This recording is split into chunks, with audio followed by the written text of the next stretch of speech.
इसकी देन है। तो उसी समय उन संत जी ने कहा कि ये तो सब खुदा की खुदाई है। क्या है? खुदा की खुदाई है। अब उनकी भेजे में ये बात नहीं पड़ी, तो उन्होंने कहा खुदा की खुदाई हमारी समझ नहीं आ रही। संत जी ने सोचा कि अगर बातों बातों में हम इनको समझाएंगे तो शायद इनकी समझ में ना आवे, तो इनको हम प्रमाण सहित समझाएं। जब प्रमाण सहित समझाएंगे तो इनकी समझ में आ जाएगा। संत जी ने कहा ऐसा है, कल सुबह 8 बजे तुम हमारे पास आ जाना। सज्जन ने कहा ठीक है, आ जाएंगे। अब जब कल सुबह 8 बजे वो आ गए, संत जी ने क्या किया, उनको अपने साथ में लिया और एक ऊंचे पहाड़ पर चले गए। जब ऊंचे पहाड़ पर चले गए तो वहां से नीचे देखा गंगा जी प्रवाहित हो रही। जब गंगा जी प्रवाहित हो रही तो उन संत जी ने उनसे कहा नीचे देखो। अब उन सज्जन ने नीचे झांका तो कहा क्या कहे, तो ये तो नदी है। सज्जन ने जिस समय इतनी बात कही, संत ने कहा हाँ यही खुदा की खुदाई है, यही खुदा की खुदाई है। उन सज्जन बोल पड़े, कहा ये भी कोई खुदा की खुदाई है। तो संत जी को क्रोध आ गया। संत जी बोले ये खुदा की खुदाई नहीं तो क्या तेरे बाप ने खुदाई है?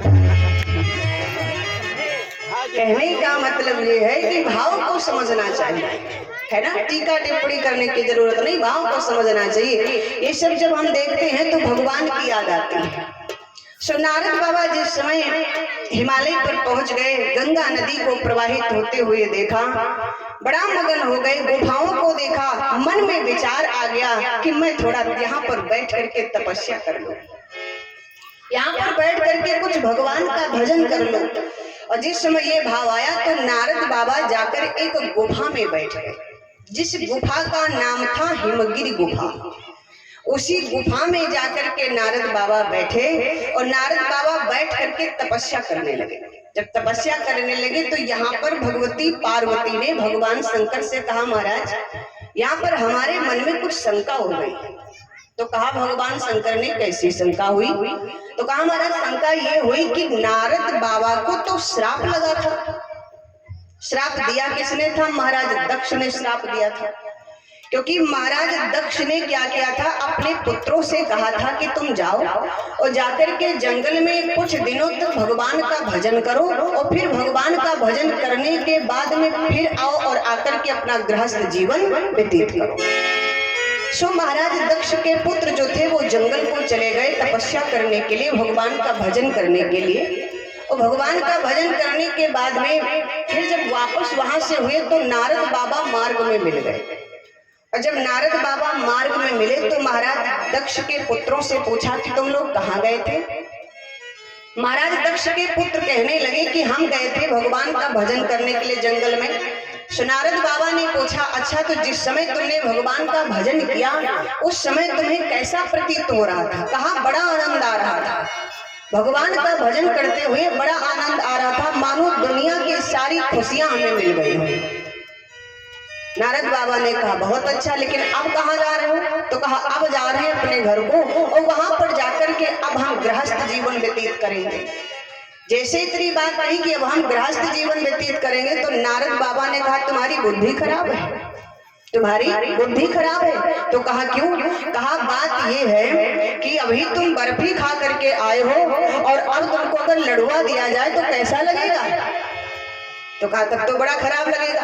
तो कहा अभी तुम भगवान का भजन करके आए हो, जो आनंद जो सुख तुम्हें भगवान के भजन में मिला है वो सुख तुम्हें गृहस्थ जीवन में नहीं मिलेगा, वो सुख तुम्हें गृहस्थ जीवन में नहीं मिलेगा और जिंदगी भर रोते रहोगे।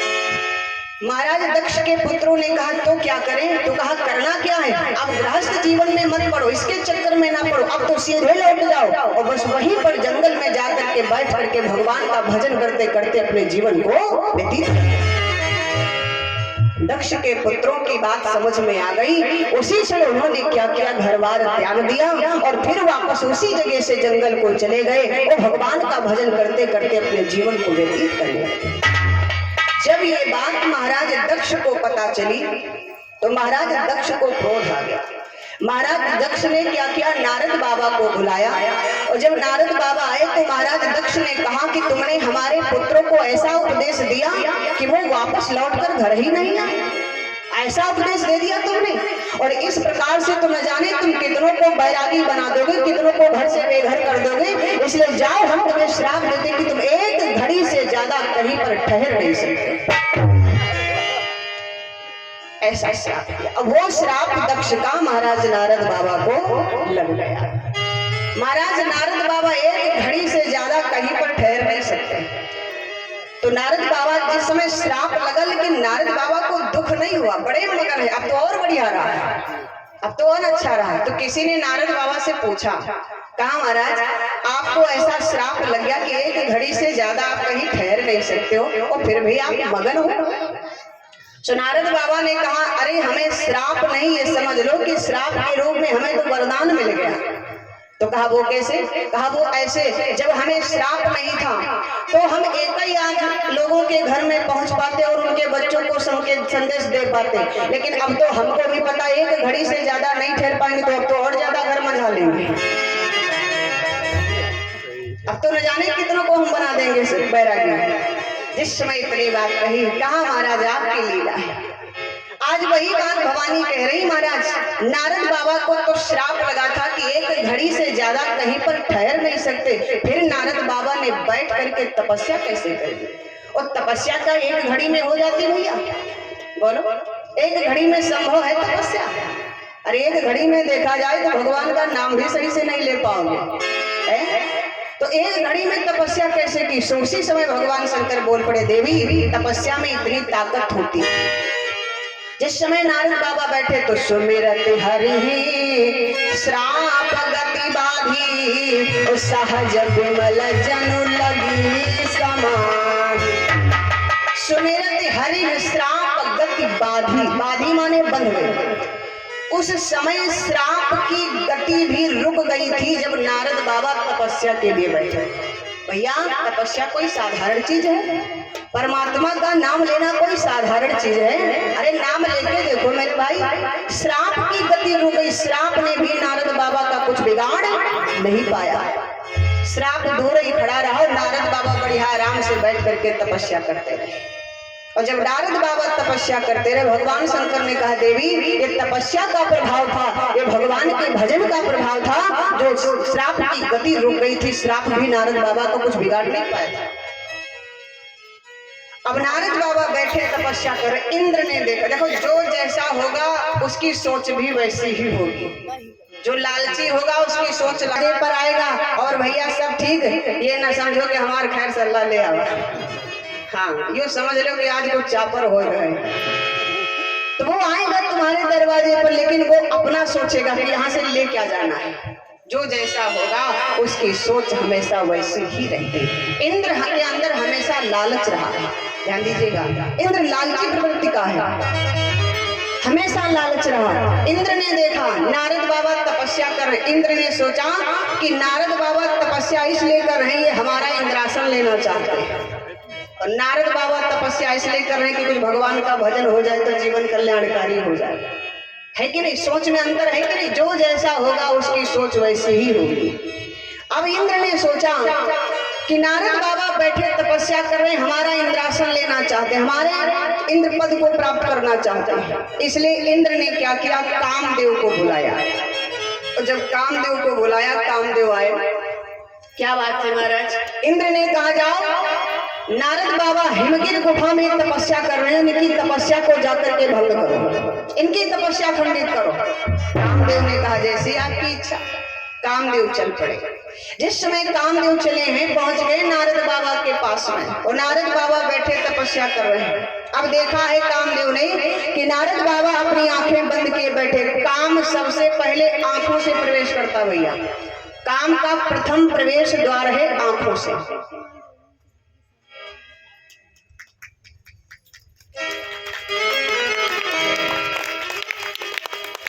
ये हमारे दादाजी की तरफ से फूलों का हार पहना करके सम्मान किया, 100 मुद्राएं दे करके भी हमारा सम्मान किया। कामना मंगलमयी हो, भगवान सदा सुखों संपन्न बनाए रखे, हर चीज से भरपूर रखे, कभी किसी चीज की जीवन में कमी ना हो। एक बार जयकारा लगाएंगे, बोले श्री गुरुदेव भगवान की। आज कामदेव ने जाकर के देखा नारद बाबा अपनी आंखें बंद किए बैठे। काम का प्रथम प्रवेश से। सो कामदेव ने विचार किया इनकी तो आंखें बंद हैं, कैसे काम चलेगा। फिर सोचा कि दूसरा काम का प्रवेश है कान द्वार से, है ना, दूसरा प्रवेश है कान के मार्ग से। तो सोचा ऐसा करते यहाँ पर बढ़िया अप्सराओं को बुलाया, नृत्य करवाते हैं, गीत गाना बजवाते हैं, गवाते हैं, संगीत बजवाते हैं। जब संगीत बजेगा तो इनका मन भ्रमित होगा, जब संगीत बजेगा, संगीत की आवाज इनके कानों में जाएगी तो तपस्या से मन हट जाएगा। कामदेव ने पूरी कोशिश कर ली, बढ़िया गीत संगीत बजवाए, अप्सराओं को बुलाया, नृत्य करवाया, गीत गवाए गंधर्वों के द्वारा, लेकिन नारद बाबा का कुछ भी नहीं बिगड़ा। ए भैया, जो सच्चे मन से परमात्मा में लग जाता है, संसार वाले उसका कुछ भी बिगाड़ नहीं सकते। ये आप मान के चलो, उसका कुछ कोई बाल बाका नहीं कर सकता है। जागो राखे साइया मार सके ना कोई, बाल न बाका कर सके चाहे सब जग बैरी होए। अगर परमात्मा में आपकी आस्था लगी है तो दुनिया वाले आपका कुछ नहीं बिगाड़ पाएंगे। आज नारद बाबा बैठ तपस्या कर रहे हैं, कुछ नहीं बिगड़ा नारद बाबा का। फिर कामदेव ने सोचा कि तीसरा काम का प्रवेश है नाक द्वार से। तो बढ़िया अच्छे अच्छे फूल खिला दिया, बहुत सुंदर सुंदर फूल, अच्छी अच्छी खुशबू आ रही है, सब बढ़िया घमंड आ रही है, लेकिन नारद बाबा का उनके ऊपर कोई असर नहीं पड़ रहा है। अब जब देखा कि हमने सारी कोशिश कर ली लेकिन सब में हम फेल हो गए, तो अंत में कामदेव क्या किए, नारद बाबा के चरणों पर गिर गए। और जिस समय नारद बाबा के चरणों पर गिरे, सो नारद बाबा की आंखें खुली।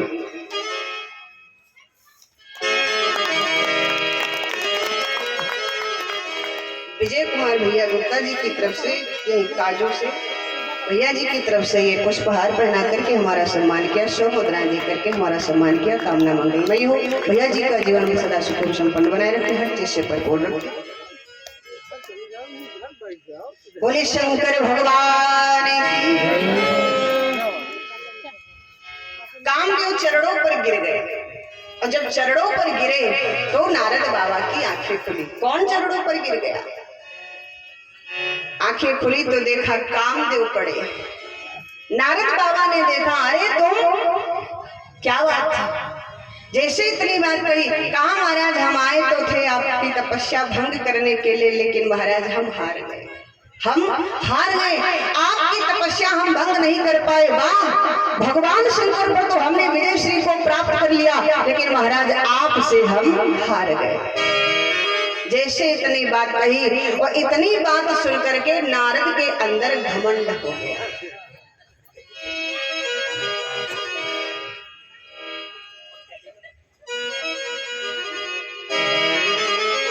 यशवंत सिंह भैया दादाजी की तरफ से 50 मुद्राएं और ये पुष्पहार हमें सम्मानित किया। कामना मंगलमयी हो, भगवान सदा सुख और संपन्न बनाए रखे, हर चीज से परिपूर्ण रखे।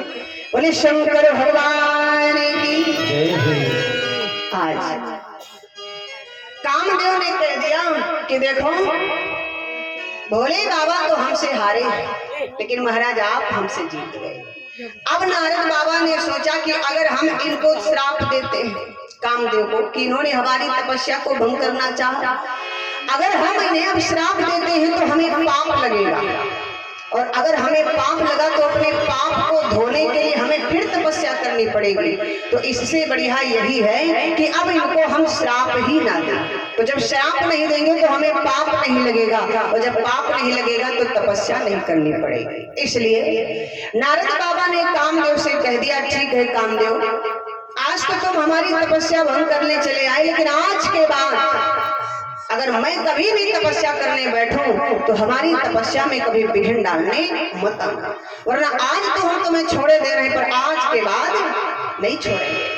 कामदेव ने कहा, महाराज हम अपनी मर्जी से नहीं आए। कहा फिर? कहा हमें तो इंद्र ने भेजा है, हमें तो इंद्र ने भेजा। जैसे इतनी बात कही तो कहा भले ही तुम्हें इंद्र ने भेजा हो, लेकिन हमारी जब आंखें खुली तो सामने तुम दिखे, और हम तो क्रोध में तुम्हें ही श्राप दे देते, इंद्र को थोड़ी देते, इंद्र तो बहुत दूर है। कामदेव ने कहा, महाराज आज के बाद मैं कभी नहीं आऊंगा, आपकी तपस्या में कभी नहीं आऊंगा। जैसे इतनी बात कही, नारद बाबा ने कहा ठीक है तुम जाओ। कामदेव वहां से चले गए। अब नारद के अंदर अहंकार हो गया। अहंकार हो गया। और कामदेव ने कह भी दिया कि भगवान शंकर हमसे हारे लेकिन आप हमसे जीत गए। सो अब अहंकार हो गया। नारद बाबा ने विचार किया, वाह, भगवान शंकर कामदेव से हारे और उन्हीं कामदेव से हम जीते, तो अब तो हम बड़े हो गए, अब तो हम बड़े हो गए। तो सोचा नारद बाबा ने कि अब इस बात का फैसला हम भोले बाबा के ही मुख से करवाए। चल पड़े नारद बाबा। और जिस समय नारद बाबा चले हैं तो सोचा पहले भगवान शंकर जी के ही पास चला जाए, भोले बाबा के पास चला जाए। तो तब नारद गवले शिव पाही, तब नारद गवले शिव पाही, तब नारद गवले शिव पाही, तब नारद गवले शिव पाही, तब नारद, तब नारद गवले शिव पाही, जीवा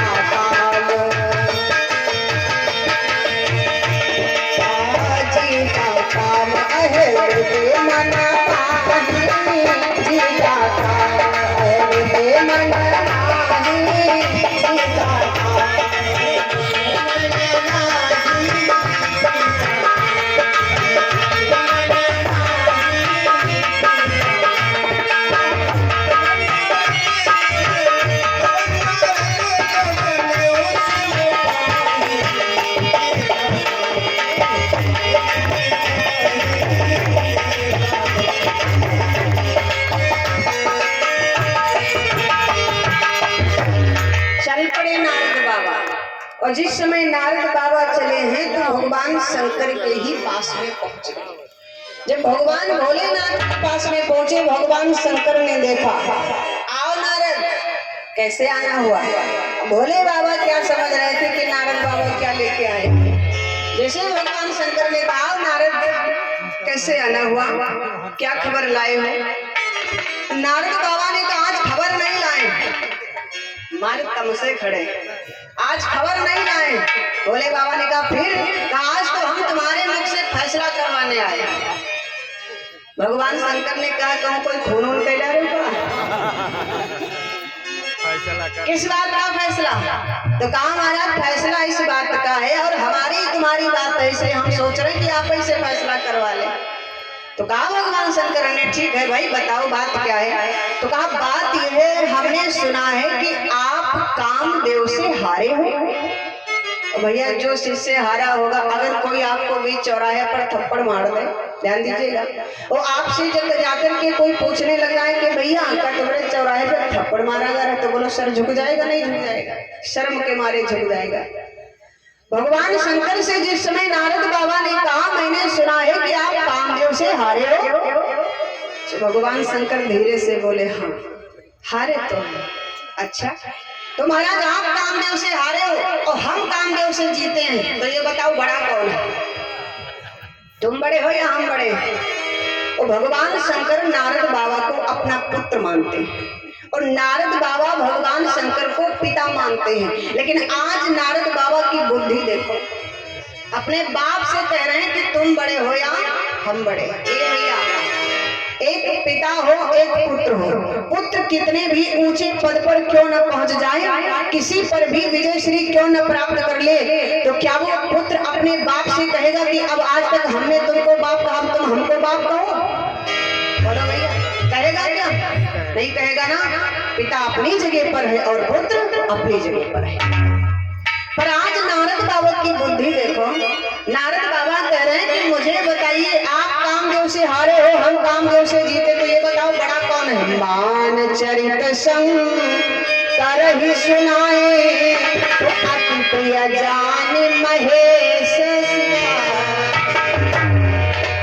नारद बाबा ने जिस समय अपनी बात कही, बताओ आप बड़े हो या हम बड़े हैं। अब भगवान शंकर ने सोचा, नारद के अंदर अहंकार आ गया, ये तो जान रहे ना, भगवान शंकर भी जान रहे, लेकिन फिर सोचा कि अगर हम ये बात कहते हैं नारद से कि देखो नारद, तुम हमारे पुत्र के समान हो, हम तुम्हारे पिता के समान, तो बड़े तो हम ही हैं। और अगर हम ये बात कह देंगे कि बड़े हम हैं तो नारद टीका टिप्पणी करने लग जाएंगे। तुम कैसे बड़े हो, कामदेव से तुम हारे हो, कामदेव से हम जीते, तुम कैसे बड़े हो? और इनको समझाएगा, उल्टा बुद्धि का कोई फंस जाए, उसे भैया समझा पाओगे? तो भगवान शंकर ने सोचा कि कौन इनको समझाएगा। और अगर हम ये बात कहते हैं कि देखो ऐसा है नारद, तुम कामदेव से जीते हो तो अब तुम ही बड़े हो, तो ये मर्यादा नहीं कहती। बोलो भैया, ये मर्यादा कहते नहीं कहते, तो मर्यादा के विरुद्ध भी कार्य नहीं हो सकता है। और अगर हम ये बात कहते हैं कि नारद बड़े तो हम ही हैं, तो नारद हमारे ऊपर फिर सवार हो जाएंगे। तो अब क्या करें? सो नारद बाबा से भगवान शंकर ने कहा, देखो नारद, ये सब बात छोड़ो और कुछ बताओ। कहा और कैसे बताएं? जो बात हम लेके आए उसका पहले फैसला करो, दूसरी बात बाद में, पहले वो बात बताओ। भोले बाबा ने कहा, देखो नारद, अब तुम जीते हो तो तुम समझ लो भाई कि तुम बड़े हो, लेकिन अपने मुख से नहीं कहा कि हाँ तुम बड़े हो। किसी प्रकार से समझाया जा सकता है कि नहीं? किसी प्रकार से समझाया जा सकता। तो भगवान शंकर ने कहा, हम कैसे कहें? तुम अपने आप में समझ लो कि तुम बड़े हो। नारद बाबा ने कहा, कुछ बढ़िया बात समझ में नहीं आई तुम्हारी, फैसला बढ़िया नहीं कर पाए। अब हम समझ गए कि तुम नहीं फैसला कर पाओगे। अब हम अपने पिता ब्रह्मा जी के पास जाएंगे और ब्रह्मा जी से जाकर के इस बात का फैसला करवाएंगे। सो आज नारद बाबा से भगवान शंकर बोल पड़े, ए नारद, तुम हमारे पुत्र के समान हो और हम नहीं चाहते हैं कि हमारे पुत्र को आगे चल करके किसी संकट का मुकाबला करना पड़े। हम ये नहीं चाहते, इसलिए बार बार बिना वो मुनि तो ही और जिन यह कथा सुनाए हो। स्पष्ट कह दिया, सुनो नारद, जो ये कथा बार बार हम विनय कर रहे हैं।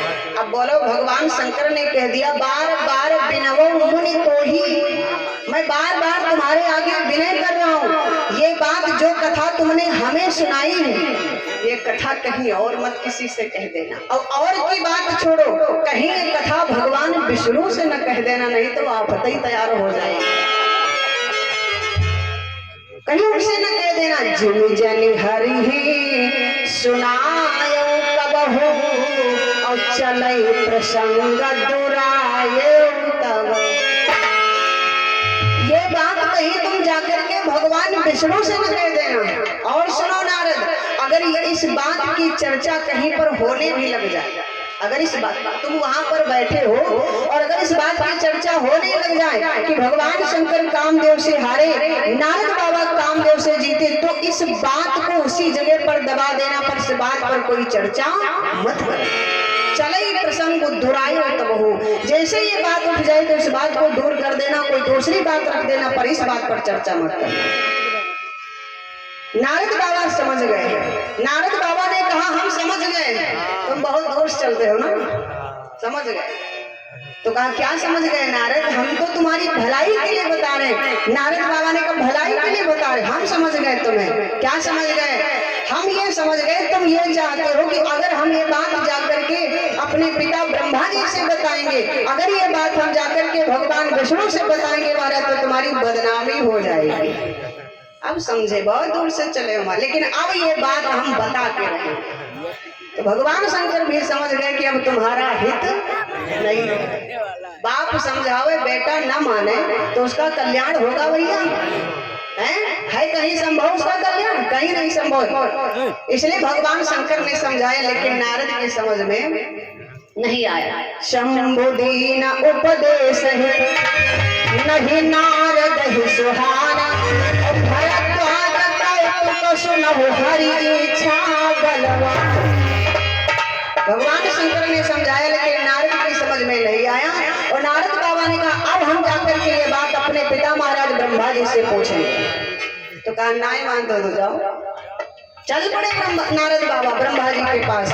और जिस समय नारद बाबा ब्रह्मा जी के पास में चले हैं, तो शंभु बचन मुनि मन नहीं भाए,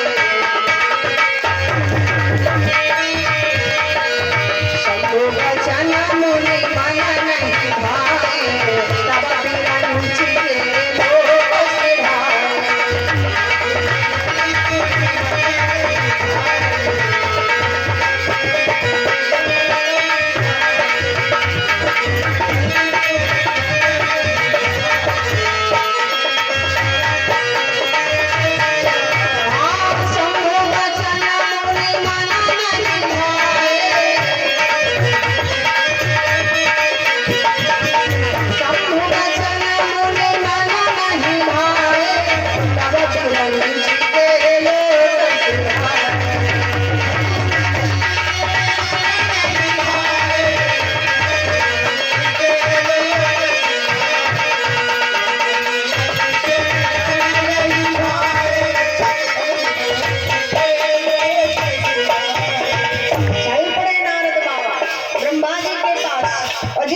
ब्रह्मलोक में पहुंचे हैं ब्रह्मा जी के पास में। ब्रह्मा जी ने नारद बाबा को देखा, अरे आज नारद आ रहे हैं क्या बात। और जिस समय नारद बाबा पास में पहुंचे तो ब्रह्मा जी ने देखा, लेकिन आज इसके पहले जब नारद बाबा आते थे तो चाल में भी बदलाव होता था और बात में भी बदलाव होता था, लेकिन आज चाल कुछ और ही बदल रही है। ब्रह्मा जी ने सोचा आज हमें लग रहा है नारद बड़ी पेशवारी करे आए हैं। पहुंच गए, पूछने लगे ब्रह्मा जी, अरे नारद तुम कहो कैसे आना हुआ।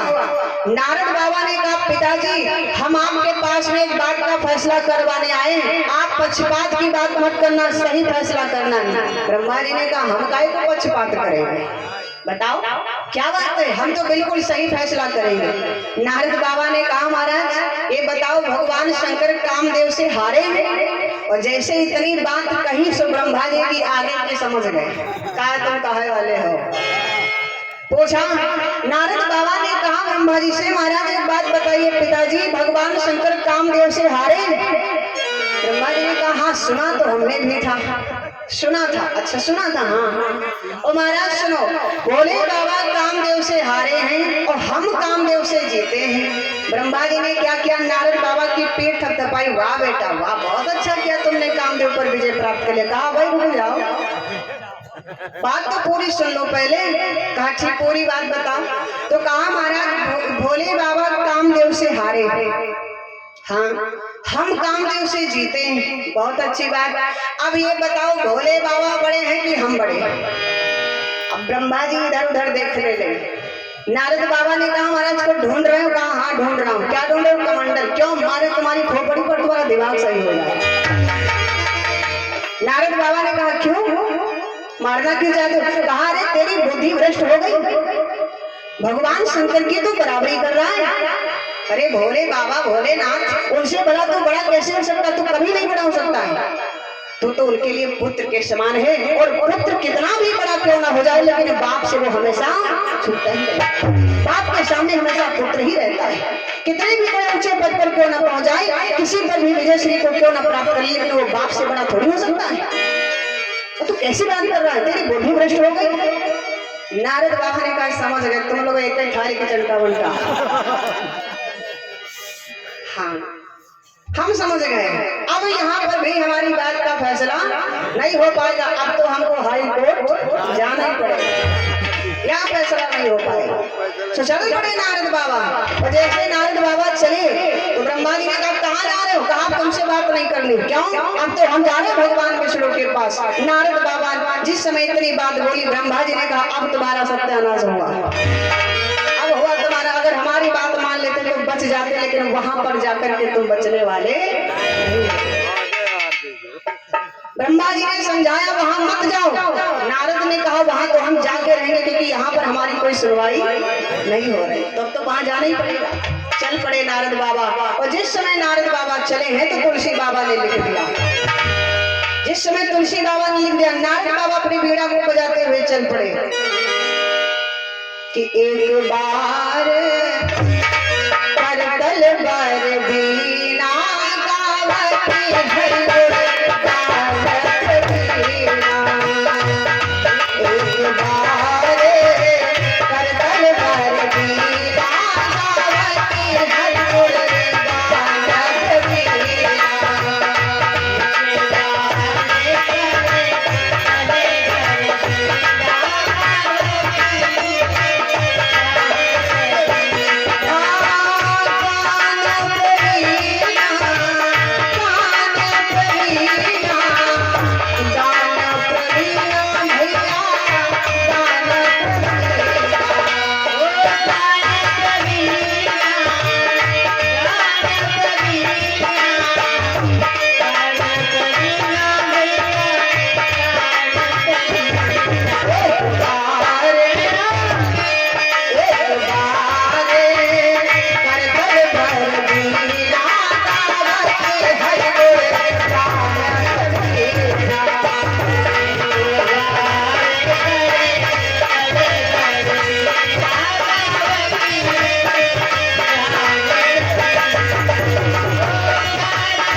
था, नारद बाबा चल पड़े अपने बेड़ा को बजाते हुए। और जिस समय नारद बाबा बेड़ा को बजाते हुए चले हैं, सो देखा है भगवान विष्णु ने, भगवान विष्णु शेष सैया पर लेटे आराम कर रहे हैं, लक्ष्मी जी बैठे उनके चरणों की सेवा कर रहे हैं। इधर नारद बाबा को देखा है, जिस समय भगवान विष्णु ने आते हुए, तो नारद बाबा की चाल से ही समझ गए भगवान विष्णु की आज कोई आ रहे नारद बाबा, कुछ ना कुछ बात है, ऐसे तो कभी नहीं आते थे, पर आज तो चाल ही से पता चल गया। धीरे धीरे जब पहुंचे नारद बाबा भगवान विष्णु के पास में, तो हर्ष मिले उठी रमानी के बैठे आसन ऋषि समेता। पर आज बैठने में भी बदलाव, ध्यान दीजिएगा, आज बैठने में भी बदलाव। पहले जब नारद बाबा आते थे तो खड़े रहते थे, हाथ जोड़े खड़े रहते थे, और अगर बैठने को कहते थे भगवान विष्णु तो दूसरी जगह बैठ जाते थे, पर भगवान विष्णु के बराबर कभी नहीं बैठे। पर आज अवते आवत हम बैठ गए बराबर, काहे आज काम देश जीते हैं ना, घमंड बैठे आसन ऋषि समेत बैठ गए। और जब नारद बाबा जैसे बैठे, तो भगवान विष्णु बोल पड़े, बोले बिहसी।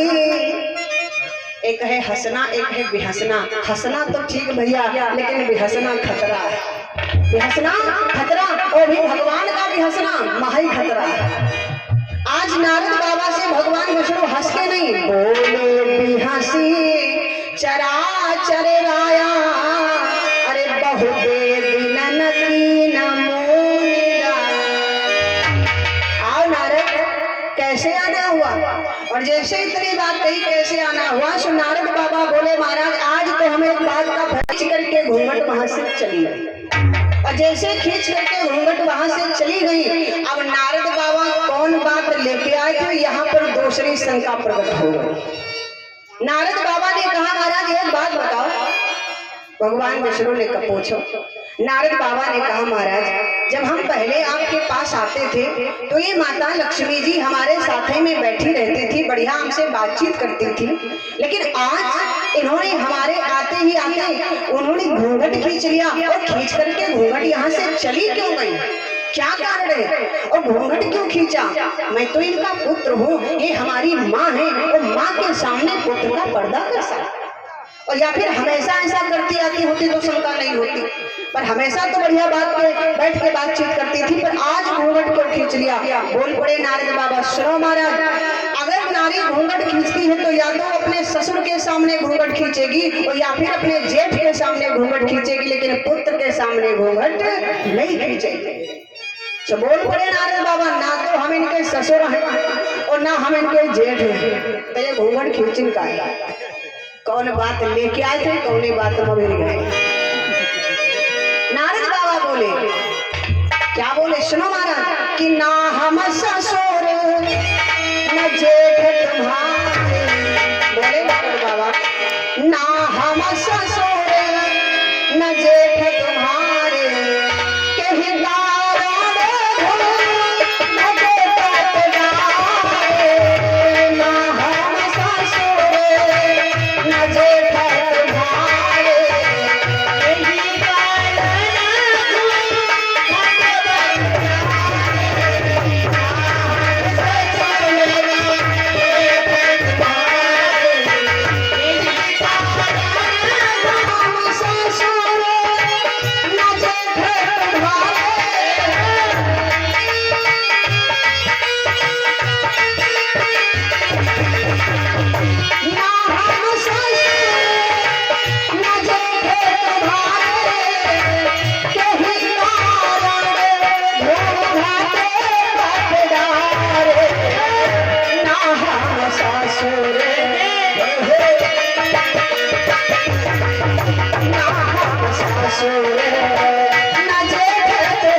पड़े, ना हम ससुर न जेठ तुम्हारे, के ही कारण घूंघट पट।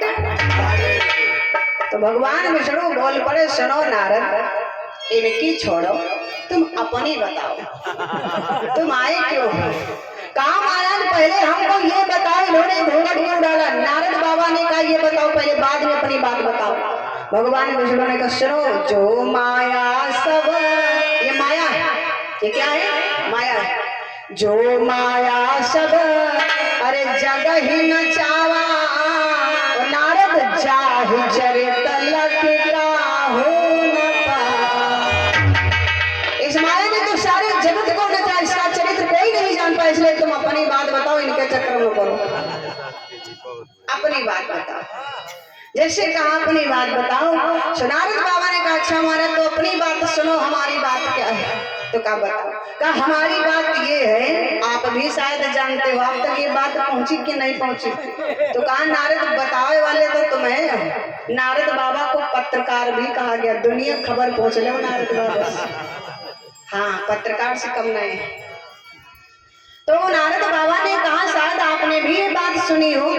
तो कहा बताने वाले तो तुम ही हो, और तुम आए हो आज, अब बताओ तो बात क्या है? तो कहा महाराज बात ये है, भगवान शंकर कामदेव से हारे हैं।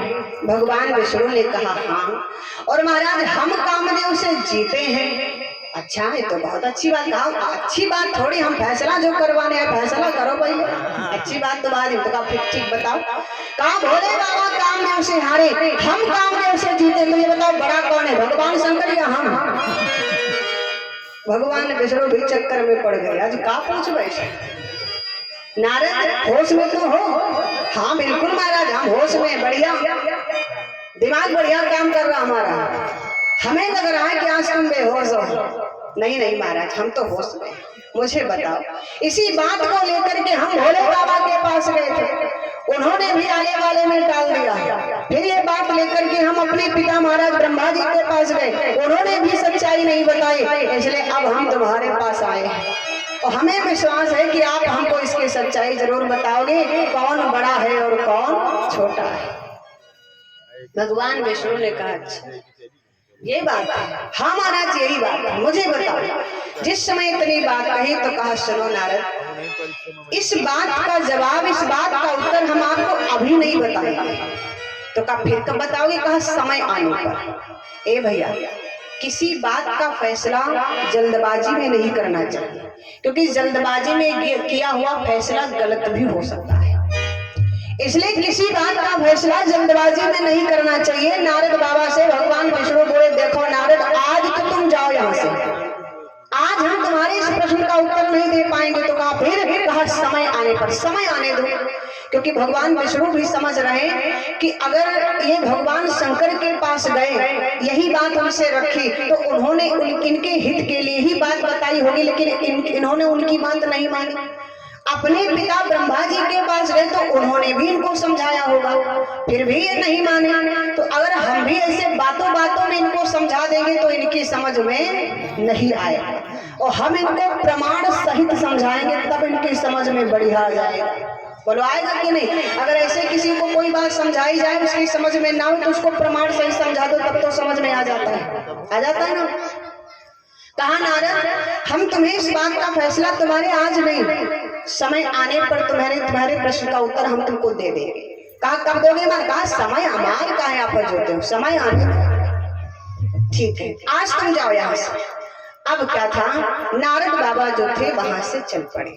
जिस समय नारद बाबा वहां से चले तो भगवान विष्णु ने विचार किया कि नारद बाबा को समझाने के लिए प्रमाण की जरूरत है, क्योंकि आज नारद बाबा की बुद्धि कुछ ज्यादा ही भ्रमित हो गई है, कुछ ज्यादा ही भ्रमित हो गई है। कि संत है नारद बाबा, लेकिन आज संत की बुद्धि भ्रमित हो गई। इनको इतना तक नहीं पता, ज्ञानी में नारद बाबा कोई साधारण थोड़ी है, ज्ञानी है, भगवान विष्णु के पार्षद है, परम भक्त भी नारद बाबा। लेकिन आज भगवान विष्णु ने विचार किया कि इतने बड़े संत होते हुए और फिर भी आज इनकी बुद्धि को क्या हो गया है, आज इनकी बुद्धि काम नहीं कर रही है। इसका मतलब बुद्धि भ्रमित हो गई, और इनकी बुद्धि को सही करना प्रमाण सहित ही सही हो पाएंगे, अन्यथा नहीं सही हो पाएंगे। तो कहा ठीक है नारद तुम जाओ। जाओ यहाँ से। नारद बाबा बोले महाराज हमने आपसे पूछा था, आपने जो माया का नाम लिया था तो क्या कुछ बताओगे माया के विषय में? भगवान विष्णु बोले अब एक बात का फैसला हम कर नहीं पाए, दूसरी बात फिर लेके तुम बैठ गए। कहा नारद माया बहुत बड़ी है, माया के चक्कर में ना पड़ो। तो नारद बाबा ने एक बार पूछ भी लिया, कहा महाराज अच्छा माया बहुत बड़ी मतलब कितनी बड़ी है? पूछा नारद बाबा ने कि माया कितनी बड़ी, महाराज जरा संकेत करेंगे आप हमको? और जब इतनी बात कही तो कहा सुनो नारद अब हम तुम्हें बता रहे हैं कि माया कितनी बड़ी। हमारे कितने युग है भैया? हमारे युग कितने हैं? 4 युग, सतयुग, त्रेता, द्वापर और कलयुग। अब इन चारों युगों को देख लें। सतयुग की उम्र कितनी है? 17,28,000 वर्ष। ध्यान दीजिएगा, सतयुग की उम्र है 17,28,000 वर्ष।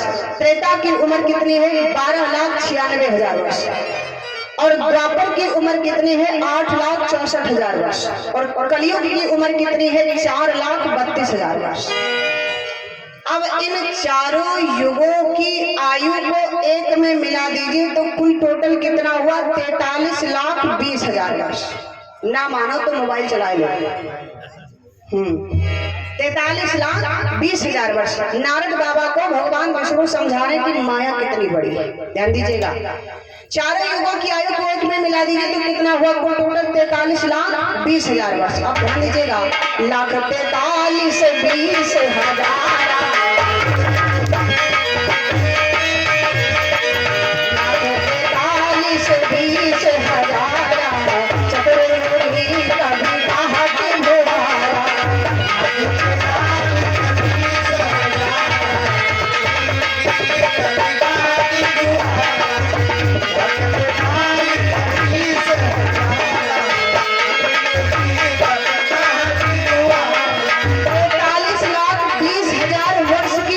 चौकड़ी बनती है।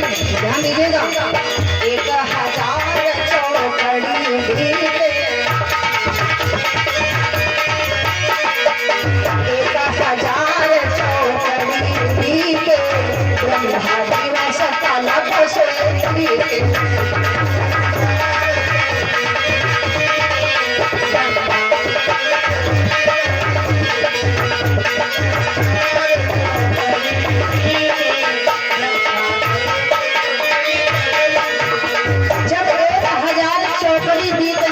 ब्रह्मा जी का एक दिन होता है, वो ब्रह्मा की उम्र है 100 साल।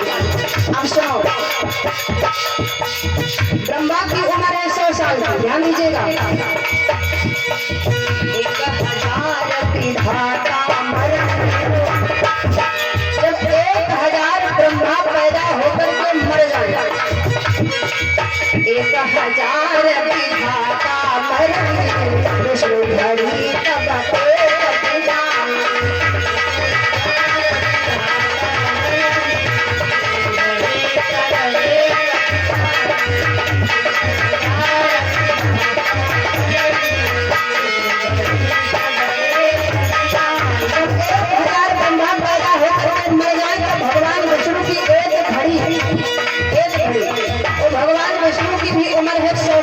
अब सुनो, 16 लाख विष्णु मरी जाए, 16 लाख विष्णु मरी जाए, शंकर एक घड़ी के नाम।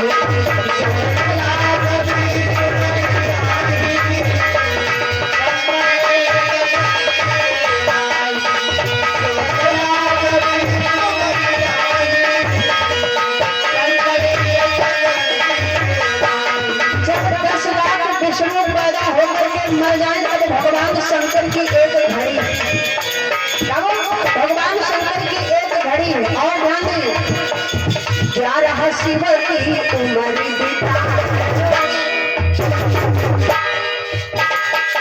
11 शिव की उम्र बीताही, 11 शिव की उम्र बीताही, उमा रमा तब घड़ी फिराही, उमा रमा तब घड़ी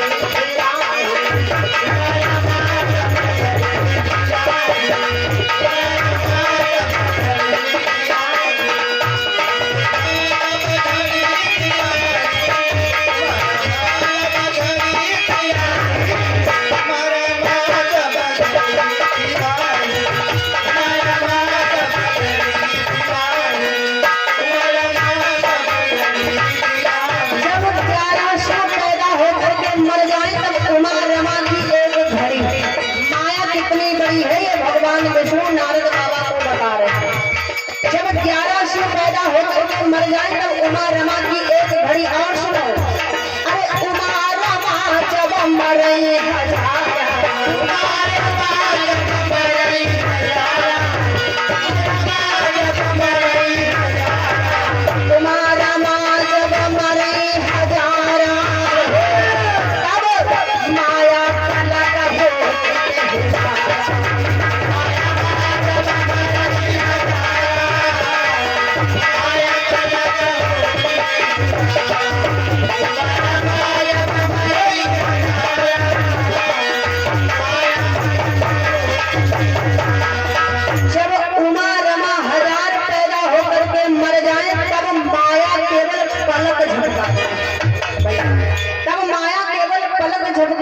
इतनी बड़ी है माया। नारद बाबा से भगवान विष्णु बोले, नारद इतनी बड़ी है माया और माया के चक्कर में तुम ना पड़ो तो ज्यादा ही बढ़िया, क्योंकि तुम एक संत हो और संत को माया से दूर रहना चाहिए। बोलो संत को माया से दूर रहना चाहिए, माया के चक्कर में संत को नहीं पड़ना चाहिए।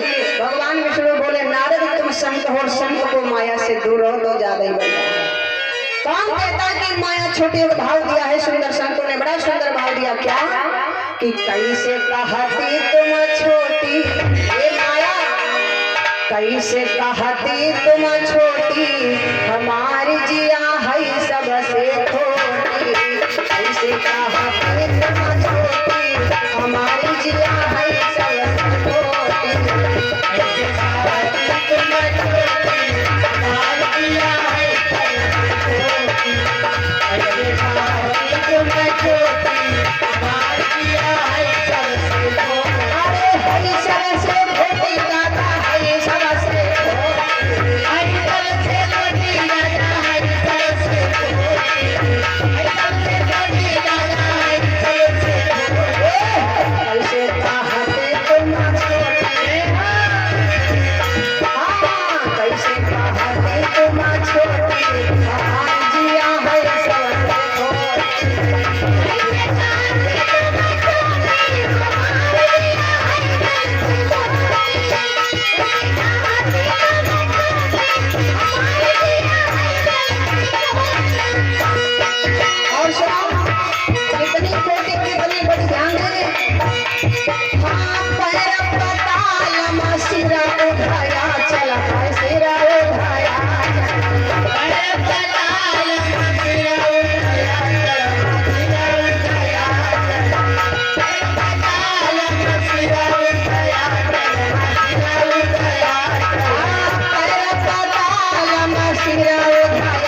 नारद बाबा को बता दिया तुम जाओ। और रही बात तुम्हारे प्रश्न की, तो हम तुम्हारे प्रश्न का उत्तर तुम्हें प्रमाण सहित देंगे। ऐसे नहीं, ऐसे बताने से कोई फायदा नहीं है। मनी हो वही नहीं फायदा। एक से एक बड़े दिग्गज तो समझा चुके हैं, तो हमारी कहाँ मान ले? बताओ वो है हम पर फायदा क्या है? इसलिए तुम जाओ नारद, समय आने पर हम तुम्हें बताएंगे। नारद बाबा वहां से चल पड़े। और जिस समय नारद बाबा अपने मन की बात लेकर के चल पड़े, सोचते जा रहे हैं कि कब हमारे प्रश्न का मुझे उत्तर मिलेगा। नारद बाबा की बात मन की मन ही में रह गई और चल पड़े। जिस समय नारद बाबा चले, अब भगवान विष्णु सोच रहे हैं कि किस प्रकार से हम इनको समझाएं ताकि नारद बाबा की समझ में आ जाए, इनके अंदर किसी भी प्रकार की शंका की गुंजाइश ना रह जाए। इस भाव से हम इनको समझाएं। तो मन की क्यों करता तू प्राणी, अपने मन की बात मन ही में रखो, सबसे बढ़िया सुकून मिलेगा। मन की क्यों करता तू प्राणी, तेरे मन की ना मन की रहेगी। मन की क्यों करता तू प्राणी, तेरे मन की ना मन की रहेगी। मन की क्यों करता तू प्राणी,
नारद बाबा चल पड़े।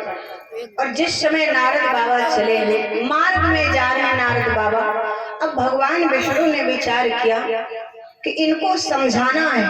ये कह रहे हैं कि भोले बाबा काम से हारे और हम काम से जीते, ये इनके अंदर घमंड है। और भगवान विष्णु ने ये प्रण किया है, परमात्मा ने ये प्रण किया है कि हम किसी के अंदर घमंड रहने नहीं देंगे। और वो भी हमारा खास भक्त हो, उसके अंदर घमंड हो जाए। तो भगवान विष्णु ने विचार किया कि नारद के अंदर घमंड है ना, इसलिए इनके घमंड को दूर करना चाहिए। भगवान विष्णु ने क्या किया, जिस मार्ग से नारद बाबा जा रहे थे उसी मार्ग पर आगे एक बड़ा ही सुंदर नगर का निर्माण कर दिया। उस नगर का नाम था श्रीनिवास नगर। ध्यान देंगे, उस नगर का नाम था श्रीनिवास नगर। उस नगर के एक राजा हैं जिनका नाम है महाराज शीलनिधि। महाराज शीलनिधि की एक कन्या है जिसका नाम है विश्वमोहिनी। आज विश्वमोहिनी का स्वयंवर है, ये भगवान विष्णु की माया है। आज विश्वमोहिनी का स्वयंवर है। नगर की बढ़िया सजावट है, नगर में बड़ा चहल पहल है। जिस समय नारद बाबा उस नगर के श्रीनिवास नगर के जब समीप पहुंचे तो नारद बाबा ने देखा कि अभी जब हम इसी मार्ग से गए थे भगवान विष्णु के पास में, तब यहाँ पर तो कोई नगर नहीं था और बस हम वहां गए हैं और वहां से वापस आए, इतनी जल्दी नगर का निर्माण हो रहा, ये क्या मतलब है। सो नारद बाबा थोड़ा और आगे बढ़े, जब नगर में प्रवेश किया, बड़ी चहल पहल देखी, सो नारद बाबा ने क्या किया, उसी नगर के एक नागरिक को बुलाया। कहा भैया एक बात बताओ, ये नगर हमारा, बताइए ये नगर अभी जल्दी में इस नगर का निर्माण हुआ है। अच्छा, नारद बाबा ने कहा इस नगर के राजा कौन है? कहा इस नगर के राजा हैं महाराज शीलनिधि। अच्छा, तो इस इतनी चहल पहल क्यों है? सो बताया महाराज बात यह है कि हमारे जो राजा हैं महाराज शीलनिधि, उनकी एक ही पुत्री है जिसका नाम है विश्वमोहिनी। आज विश्वमोहिनी का स्वयंवर है। विश्वमोहिनी का अर्थ समझते हो? विश्वमोहिनी का अर्थ है जो विश्व को मोहित कर दे, या विश्व जिसको देख करके मोहित हो जाए, वही विश्व मोहिनी है। बतलाया हमारे जो राजा हैं महाराज शीलनिधि, उनकी एक कन्या है विश्वमोहिनी, आज उन्हीं का स्वयंवर है। जैसे इतनी बात कही तो नारद बाबा के मन में आया कि इतनी जल्दी नगर का निर्माण करने वाला राजा शीलनिधि, उससे मिलना चाहिए। नारद बाबा ने कहा क्या तुम हमें अपने राजा से मिला नहीं दोगे? कहा क्यों नहीं महाराज, मिलाएंगे, चलो हमारे साथ। आज नारद बाबा चल पड़े। जिस समय साथ में चले, महाराज शीलनिधि राज सिंहासन पर बैठे हुए थे। नारद बाबा जिस समय पहुंचे, महाराज शीलनिधि ने देखा नारद बाबा को, संत भेष नारद बाबा उठ करके प्रणाम किया, उचित आसन दे दिया बैठने के लिए। और जिस समय आसन दिया तो बोल पड़े क्या, आओ महाराज बैठो। कैसे आना हुआ? आज तो हमारे भाग्य उदय हो गए, जो संत के चरण हमारे राजमहल में पड़ गए, संत के महल हमारे राजमहल में पड़ गए। अब महाराज शीलनिधि तो ये सोच रहे हैं कि आज हमारी बेटी का स्वयंवर है और ये बाबा जी आए हैं, अगर कुछ मांगेंगे तो हम इनको दे भी देंगे, जो मांगेंगे वो दे देंगे, ऐसा सोच रहे हैं महाराज शीलनिधि। क्योंकि हमारे घर में, हमारे इन महलों में भगवान की कृपा से किसी चीज की कमी नहीं है। इसलिए बोले नारद बाबा से, आओ महाराज बैठो। कि तुम आओ बैठो आसन पे,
सारी इसलिए हाथ जोड़े भगवान,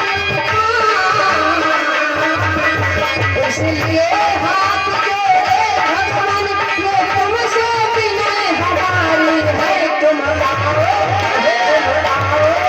तुम आओ, करे देवता संग के क्या इच्छा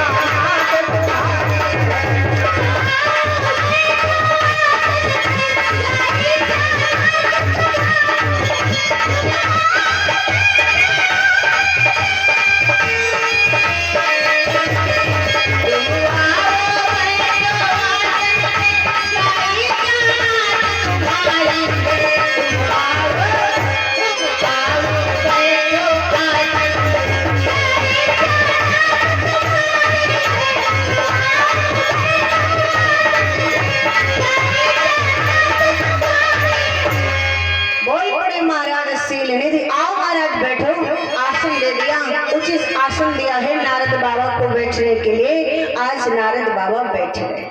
जिस समय नारद बाबा बैठे तो कहा महाराज कुछ इच्छा हो मांगने की सो मांग लीजिए। नारद बाबा ने कहा भिखमंगा समझ रखा, हम मांगने नहीं आए। कहा फिर? कहा हमने तुम्हारे नगर की सजावट देखी तो हमने पूछा, हमें पता चला कि आज तुम्हारी कन्या का स्वयंवर है, विश्व मोहिनी का स्वयंवर है। हाँ महाराज, हमारी पुत्री विश्व मोहिनी का स्वयंवर है। और अब महाराज अब आप आ ही गए हो तो रपट पड़े हरिगंगा। महाराज आ ही गए, वैसे आपको हम कहाँ ढूंढते, और अब महाराज आप आ गए हो तो हमारी कन्या के कुछ गुण और दोष हमको बता दीजिए। वैसे हम आपको कहाँ ढूंढते फिरते महाराज, लेकिन बड़ी मेहरबानी जो आप आ गए। हमारी कन्या के कुछ गुण दोष बता दीजिए। जैसे इतनी बात कही तो कहा ठीक है, बुलाओ अपनी कन्या को, हम उसके हस्तरेखा को देख करके उसके गुण दोष बता देंगे। महाराज शीलनिधि ने क्या किया, दासी को बुलाया और दासी से कहा कि जाओ जाकर के हमारी बिटिया हमारी कन्या विश्व मोहिनी को ले आओ। आज अपने विश्व मोहिनी की हस्तरेखा को दिखवा दे इन बाबा को, महाराज जी को, ताकि हमारी पुत्री के विषय में हमको पता चल सके कि हमारी बिटिया में कितने गुण है और कितने दोष है। जिस समय इतनी बात कही तो आज वो दासी चल पड़ी। और जिस समय दासी चली बड़ी मगन होती जा रही है, धीरे धीरे पहुंच गई विश्व मोहिनी के पास में। और विश्व मोहिनी के पास जब पहुंची तो जाकर के बोली, चलिए आपको महाराज ने बुलाया है। कहा ठीक है चलो। आगे आगे दासी, पीछे पीछे विश्व मोहिनी।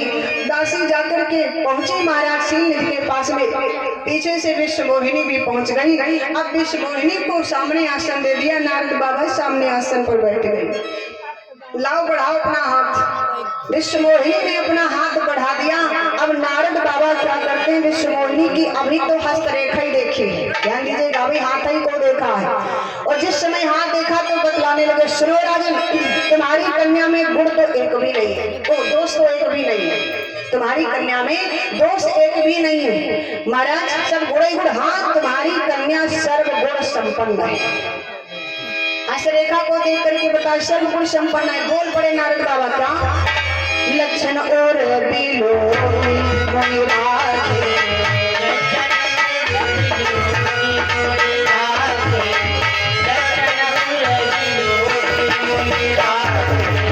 लक्षण और बिलो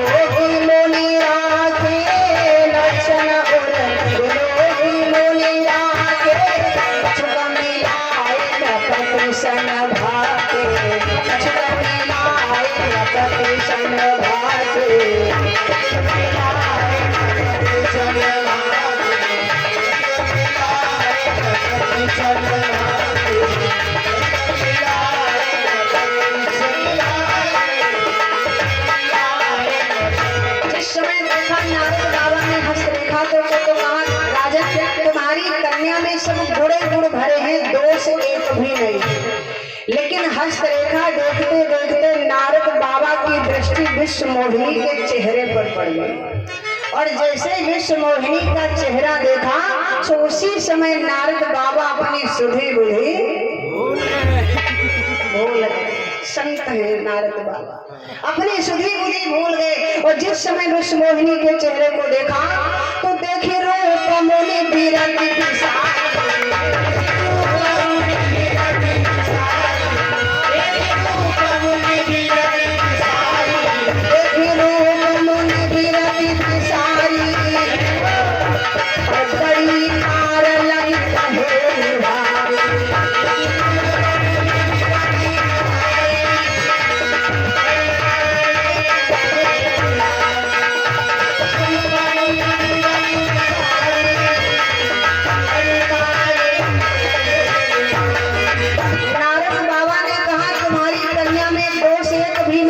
गुण ही गुण भरे। और हस्त रेखा देखते देखते नारद बाबा की दृष्टि विश्व मोहिनी के चेहरे पर पड़ गई और जैसे चेहरे पर पड़ी तो नारद बाबा अपनी सुधी बुद्धि भूल गए। और जब नारद बाबा सुधी बुद्धि भूल गए, नारद बाबा सोच रहे महाराज अब इसके साथ में हमारा विवाह हो जाए तो जीवन सफल हो जाता। अब नारद बाबा भूल गए, ध्यान देंगे, एक हस्तरेखा रहे थे लेकिन जब चेहरा देखा तो सब भूल गए। अब हस्तरेखा में लिखा कुछ और है, नारद बाबा बताए कुछ और है।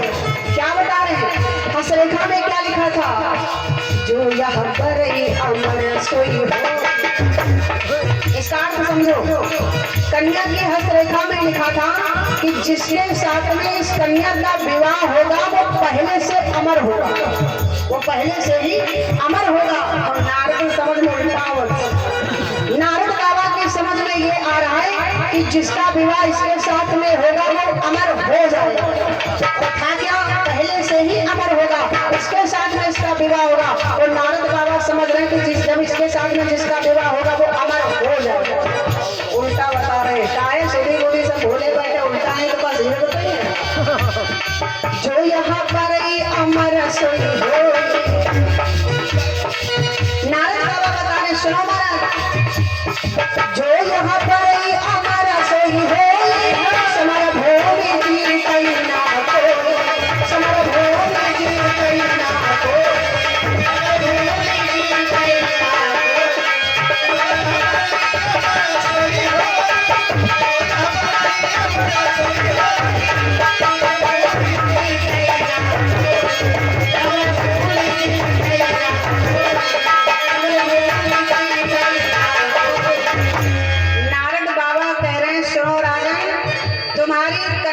साथ में जिसका विवाह होगा वो अमर हो जाएगा और समर में युद्ध में उसे कोई विजय श्री को प्राप्त नहीं कर पाएगा। ये बता रहे नारद बाबा।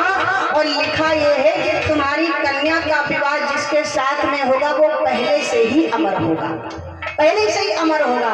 और नारद बाबा कुछ ध्यान नहीं लगा पा रहे क्योंकि अब ध्यान लगावे का मन वहां था ही नहीं, कहाँ ध्यान लगे। अब नारद बाबा ने सोचा कि अगर इस कन्या का विवाह हमारे साथ में हो जाता तो हमारा जीवन सफल हो जाता। बता दिया सब कुछ महाराज शीलनिधि को। और जब शीलनिधि को बता करके चलने लगे तो महाराज शीलनिधि ने कहा, बाबा अब आ ही गए हो तो हमारी कन्या का स्वयंवर हो जाए तब है जाओ। जैसे इतनी बात कही कि महाराज तभी जाओ, उसी समय नारद बाबा ने मन में विचार किया तो कहा यहाँ बैठे स्वयंवर देखे। अरे हम तो सोच रहे हैं हमारे साथ में विवाह हो जाए, हम यहाँ बैठ कर स्वयंवर देखें। नारद बाबा ने कहा नहीं नहीं, हम अभी आएंगे, हम अभी आएंगे, थोड़ा काम से जा रहे अभी आएंगे, ऐसे थोड़ी जाएंगे, आएंगे। नारद बाबा चल पड़े। महल के बाहर जब निकले तो अब नारद बाबा सोच रहे क्या करें, किस प्रकार से इस कन्या का विवाह हमारे साथ में हो, कैसे इस विश्वमोहिनी का विवाह मेरे साथ में हो। क्योंकि अब नारद बाबा सोच रहे कि कौन सा काम करें, करो जाई सोई जतन विचार, करो जाई सोई जतन विचारी, जय प्रकार मोह करे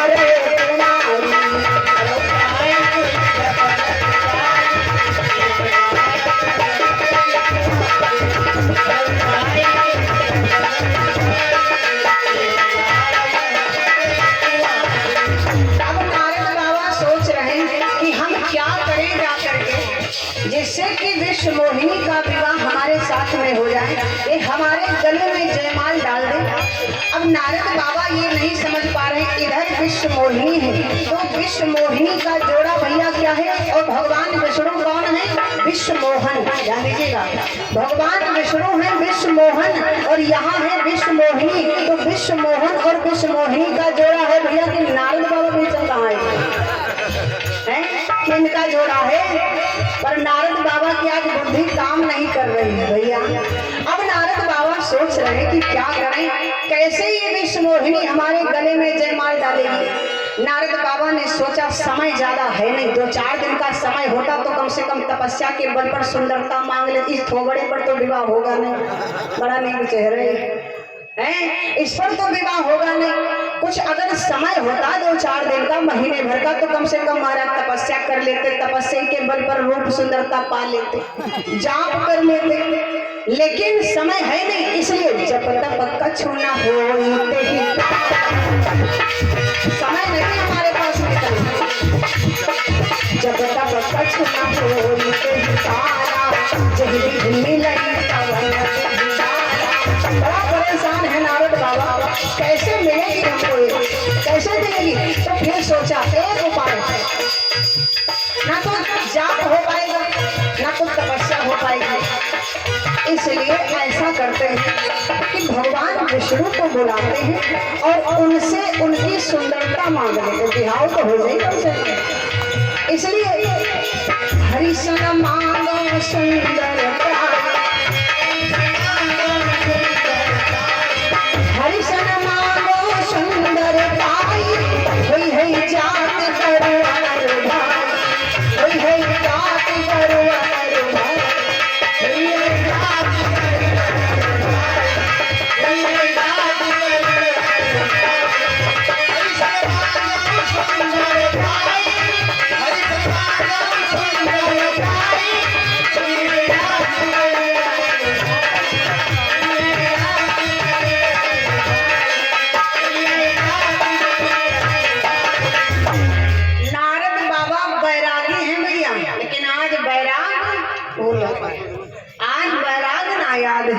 आज विश्व मोहिनी याद आ रही है। नारद बाबा ने विचार किया जिसके भैया अंदर वैराग्य उत्पन्न हो जाएगा उसे संसार की चीज अच्छी नहीं लगेगी, क्योंकि बताया गया है, संतों ने भी भाव दिया है क्या, असली वैराग्य कौन सा है, ध्यान दीजिएगा। असली वैराग्य, जब असली वैराग्य